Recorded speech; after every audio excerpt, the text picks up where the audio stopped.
בחייה בציין ומספד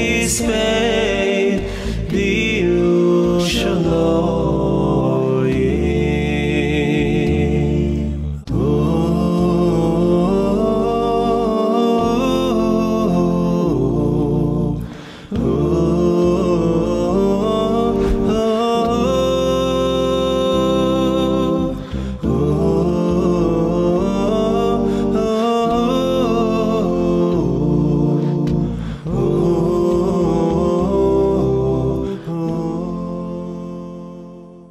Zechor Adonai me haya lanu. Remember, Hashem, what has befallen us. This is the very first Kinah we recite on Tisha B'Av night. And the third verse says, Yetomim hayinu ve'ein av. We have become orphans, fatherless. Imoteinu mekonenot bechodesh av. Our mothers lament in the month of Av. This sets the mood and sets the scenery, the backdrop to a very special story I'd like to share with you from this place, the cemetery of the Yishuv Ofra in Binyamin. One of the special things about living in Israel is that ancient history comes to life and connects to modern life in many surprising ways. So a word about Ofra. Ofra is a community of 900 families today, established in 1975. It is located 20 kilometers north of Jerusalem on Highway 60. 4 kilometers south of here, between Yerushalayim and Ofra, on the main road, just west of the highway, an ancient Jewish village from the Second Temple period was discovered and excavated for 20 seasons by Professor Scott Stripling out of Texas, who dug there and made a tremendous find in the year 2013. The lines we read from the Kinot depict a horrible, tragic reality where the children and the mothers are left without the father. Where is the father? He went out to battle. We're talking about the years of the Great Revolt, Hamered Hagadol, Mered HaChurban, just before the destruction of the Second Temple in the year 69 or 70 CE. So you have the father who went out to battle, never came back. The mothers and the children are hiding from fear of the Roman troops. And in that village, just south of here, which we don't know the Hebrew name of it, in Arabic it's called Khirbet el Makatir, Professor Stripling dug into a underground cave with an olive press. The interesting thing is that there were mikvahs, 2 mikvahs found on both sides of the olive press, which obviously attests to the fact that we're talking about a Jewish village and that this was during Beit HaMikdash times. Therefore, you need a mikvah to keep the olive pure in order to be able to bring it to Beit HaMikdash, and Kohanim were still functioning in Beit HaMikdash and eating truma, so you need to keep things tahor.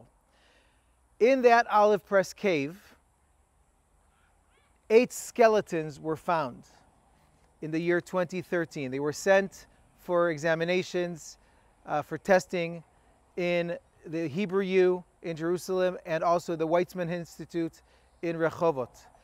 The answers came back fairly quickly, saying that these are the skeletons of 7 women, ages ranging from 20 to 40 years of age, and 1 young boy. Since the excavations also came up with arrowheads, Roman arrowheads, remains of Roman armor and army boots, there's no doubt that we're talking about 7 Jews, seven women, Jewish women, and 1 child who were slaughtered and butchered by the Roman troops during the revolt just before the Second Temple's destruction.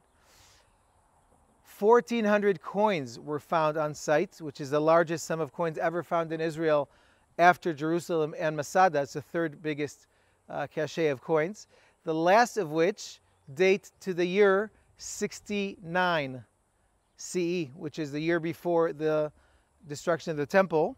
And the bones were researched on for quite a while until some people in Ofra took the initiative, brought back the bones to this place. Why to this place? They were found, as I said, 4 kilometers from here. A question was quickly asked of Rav Yaakov Ariel, the chief rabbi of the city of Ramat Gan. They asked him, this is a classic met mitzvah.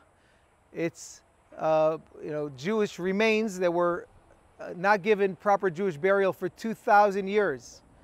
In Bizayon, right, they were thrown out, left where they were killed in a cave, and no one tended to them for 2,000 years. It was our big zchut as a community of Ofra to give an honorable levaya to these people. So Rav Yaakov Ariel ruled that we have to check the distance as the crow flies from where they found to the nearest Jewish cemetery, and Ofra was the nearest one. So they were brought here and buried right here where I'm standing.